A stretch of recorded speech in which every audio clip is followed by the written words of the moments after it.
Hola, ¿cómo están? Nosotros somos el equipo 1 de ética.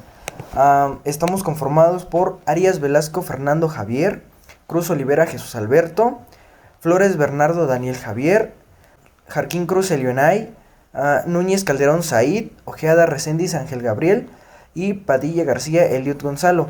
Nosotros vamos a presentar dos temas. El primer tema es cómo combatir la inflación con la emisión de la deuda externa.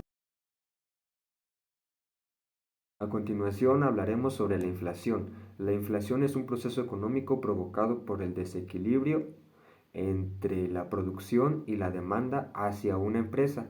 Esto ha causado que en muchas ocasiones un producto se eleve demasiado de precio, ya que su demanda es mucha y puede que su producción sea poca. También causa una pérdida del valor del dinero para poder adquirirlos o hacer uso de ciertos productos y servicios.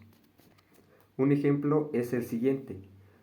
Tú ir al supermercado y compras, no sé, ciertos productos que son de la canasta básica, como puede ser detergentes, alimentos y de aseo personal, lo compras durante una semana. Sin embargo, vas a la siguiente semana o dentro de un mes y has notado que el precio ha subido de 1 a 2 pesos. Esto quiere decir que ese producto se ha mantenido en una inflación constante. Para medir la inflación, cada país dispone de métricas específicas. Un ejemplo es España.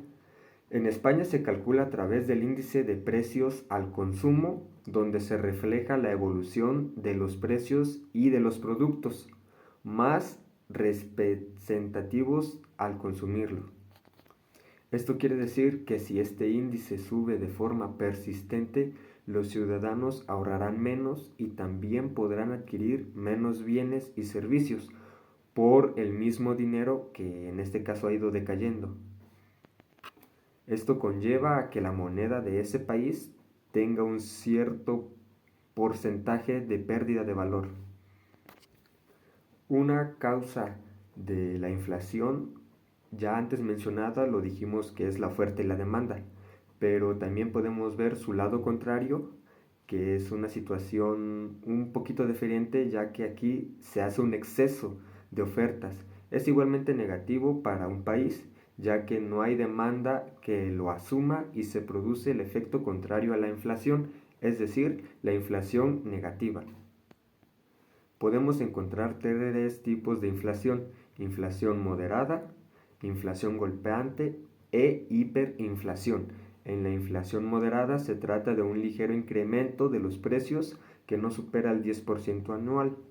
La inflación golpeante tiene un efecto muy negativo en la economía de un país, ya que la inflación aumenta en 2 o 3 dígitos. Esto se expande demasiado, de forma interanual. Y por último, la hiperinflación, la inflación negativa. Podemos encontrar tres tipos de inflación: inflación moderada, inflación golpeante e hiperinflación. En la inflación moderada se trata de un ligero incremento de los precios que no supera el 10% anual. La inflación golpeante tiene un efecto muy negativo en la economía de un país, ya que la inflación aumenta en 2 o 3 dígitos. Esto se expande demasiado, de forma interanual. Y por último, la hiperinflación. Esto último señala que una nación está sumergida en una grave crisis económica. Algunos países usan la inflación para equilibrar su economía, estimulando la actividad y el consumo. Sin embargo, su gestión debe ser moderada y puntual, porque de lo contrario podría tener consecuencias graves tanto para la salud financiera de los consumidores como para los estados. Algunas de las más destacadas ya mencionadas es la devaluación de las monedas. Y esto sería todo acerca de la inflación. La deuda externa es la suma de las deudas que tiene un país con entidades extranjeras y se compone de la deuda pública y de la deuda privada. La pública es la contraída por el Estado, mientras que la privada es la contraída por empresas y particulares. Los pagos comúnmente son en el extranjero, es por ello que se utiliza una moneda diferente a la nacional para para realizar los pagos. Algunas consecuencias de no pagar la deuda externa es que el país enfrentará demandas en cortes internacionales por el incumplimiento del contrato y nadie en el extranjero le prestará dinero a las empresas del país. También el costo de hacer negocios acá en el país sube y se da una crisis económica, al mismo tiempo que el país se va aislando del mundo. La manera que el equipo defendió para combatir la inflación es emitir deuda externa. Aunque en un principio esto pueda parecer una mala idea, realmente tiene mucho sentido cuando consideramos que emprendedores e incluso grandes empresas necesitan de inversionistas para poder llevar a cabo sus proyectos. En un país como México, donde los recursos naturales abundan y sin embargo la industria no es suficiente para poder explotarlos, hace que esta idea sea mucho más tentadora, ya que se estarían generando empleos con la industria nueva y además se reducirían las importaciones. Además, en países como Japón queda demostrado que emitir deuda externa no siempre termina en desgracia, ya que este país es una de las economías más fuertes del mundo y sin embargo su deuda externa excede en 200% a su PIB. Más información de esta en nuestras fuentes. Y el segundo tema es la militarización en México. Hola, me presento, soy Eliud Gonzalo Padilla García del equipo 1 de Ética y yo les voy a hablar acerca de la exposición que hicimos de la militarización en México. No, para empezar, pues vamos a ver qué es la militarización, ¿no? Que, bueno, es un proceso mediante el cual diversas funciones primordiales del Estado adquieren lógicas militares. Los problemas se observan desde una perspectiva de amenaza o enemigo para solucionarlo, que se ocurre en dinámicas bélicas. Bueno, también hay diferencias entre el Ejército y la Guardia Nacional.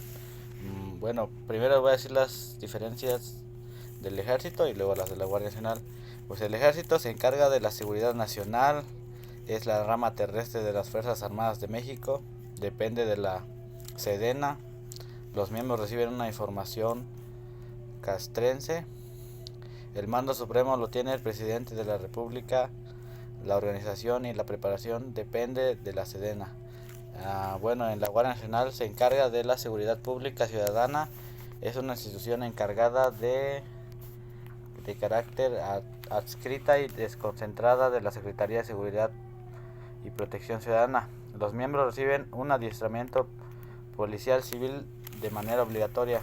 Su coordinación cooperativa está obligada por la SCP, Sedena y Semar. Bueno, también les voy a hablar de las funciones del ejército mexicano. Pues sus funciones son defender la integridad, la independencia y la soberanía de la nación, garantizar la seguridad interior, auxiliar a la población civil en casos de necesidades públicas, realizar acciones cívicas y obras sociales que tiendan al progreso del país. En el caso de desastre, prestar ayuda a las personas de zonas afectadas. También vamos a ver las funciones de la Guardia Nacional.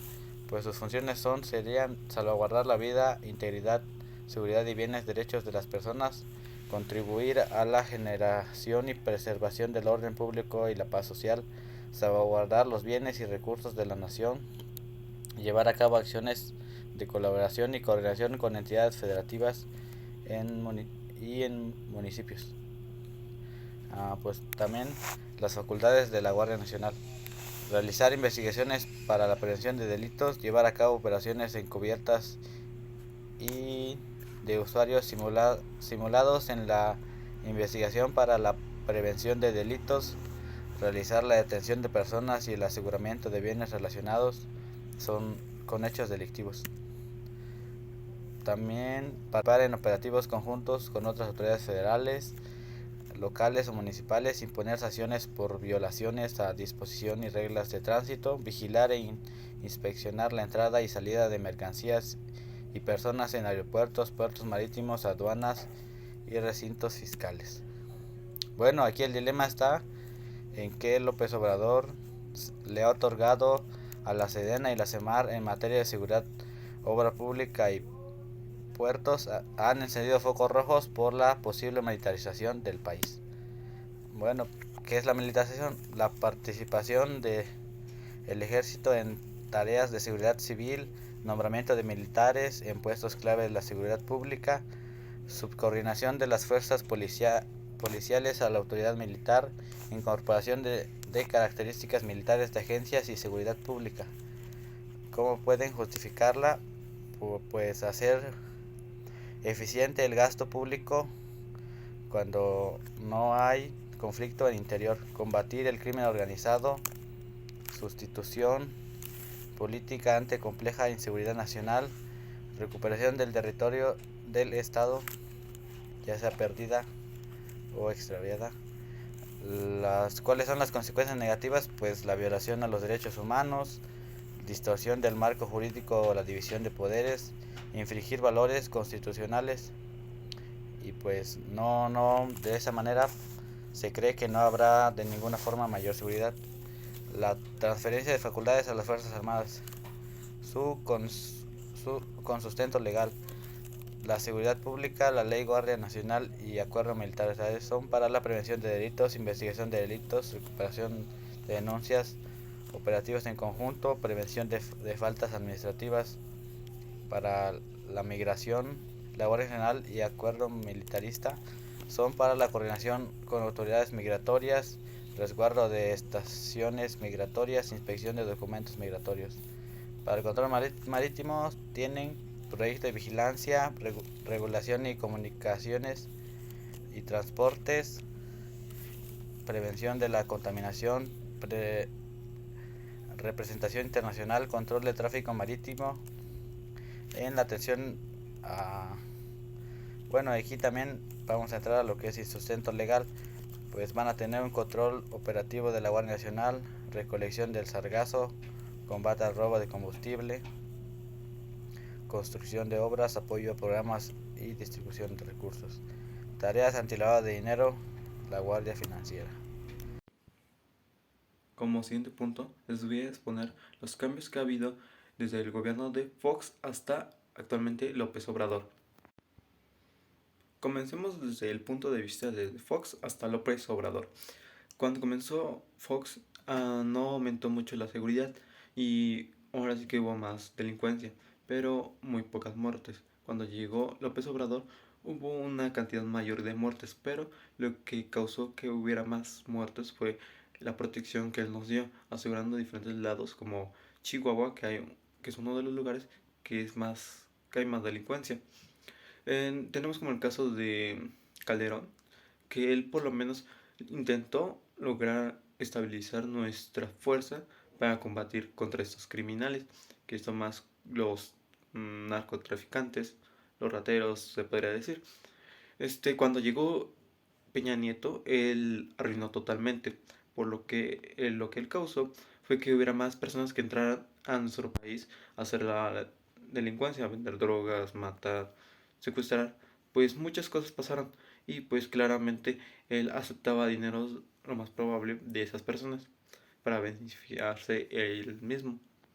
Bueno, tenemos el caso de 2020, de diciembre a junio, que lo que pasó en esos tiempos fue que hubo un aumento y pues algunas fuerzas armadas fueron aumentando, como es la Marina, la Policía Federal y bueno, se quedó en punto, la Federal se quedó igual entre junio y diciembre, quedaron con los mismos números, mientras que en la Naval quedó más arriba en diciembre, mientras que la Policía Militar también tuvo un pequeño aumento en la reclusión de personas, que fue en diciembre. Bueno, también tenemos el punto de vista que López Obrador nos ha comentado muchas veces que él prefiere más abrazos que balazos, lo que causó que muchas personas lo apoyaran y están de acuerdo con su gobernatura, ya que nos está dando más protección y está aumentando las fuerzas armadas para poder defendernos de esos narcotraficantes que quieren intentar entrar sus productos acá y causar mal a nuestra gente. Ok, amigos, como para concluir con la militarización de México, pues para opinar, en cierto punto la militarización es algo buena, porque en México pues hemos vivido esto desde Porfirio Díaz y presidentes anteriores, porque ellos, de hecho, Benito Juárez fue casi el único presidente que no tuvo un cargo así, un cargo militarizado, o sea, nunca fue un sargento a comparación de Porfirio Díaz, que fue un comandante. Bueno, ese es un buen punto, y otro punto sería que los otros países externos, su servicio social no es tan obligatorio como en otros. Por ejemplo, en México, cuando cumples 18, se hace un sorteo y si te toca, pues te toca, si no, pues no. En Corea del Sur es obligatoriamente y es un periodo de 3 años, y el de México pues nomás dura como medio año, creo, o un año. Y en países como Alemania, Países Bajos, no es tan obligatorio. O sea, como que lo toman que si lo quieres hacer, pues bien, y si no, pues tampoco. Pero pues la meditación puede ser algo bueno, porque es un preparamiento para las personas. Concluimos que la militarización no es un proceso que deba sorprendernos en México, puesto que el país ya tiene una gran carga militar, desde símbolos nacionales como el himno o incluso el servicio militar obligatorio para todos los jóvenes. Sin embargo, consideramos muy preocupante que esto pueda llevarnos al militarismo, en el cual este régimen no suele ser amigable con los derechos civiles. Por lo tanto, consideramos que lo civil y lo militar deberían continuar separados.